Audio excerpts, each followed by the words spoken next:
Dubai भन्दा बित्तिकै working visa भन्ने हामीले बुझिन्छ, तर के दुबईमा स्टुडेन्ट भिजामा अप्लाई गर्न मिल्छ त? नेपालको जेनरल पहिलेदेखिको हिस्ट्रीमा गयो भने चाहिँ धेरै नेपालीहरू दुबईमा काम गर्न गएको पाइयो, तर Dubai as a study destination एकदमै पपुलर भइरहेको जानकारी गराउन चाहेँ मैले। आजका दिनमा चाहिँ धेरै संसारका चर्चित विश्वविद्यालयहरू दुबईमा इस्टाब्लिस भइसकेको छ र बिस्तारै नेपालीहरू दुबई नै पढ्न जाने ट्रेन्ड सुरु भइसकेको छ।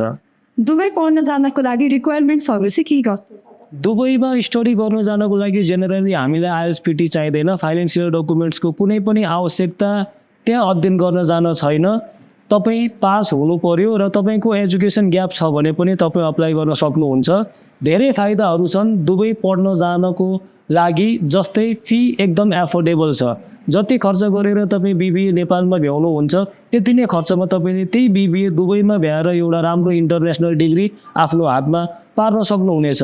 त्यो सँगसँगै तपाईँले अब पार्ट टाइम जबहरू गर्नुहुन्छ, इन्टरनेसनल स्किलहरू गेन हुन्छ, जुन भोलिको दिनमा होल वर्ल्डमा इजिली बेच्न मिल्छ।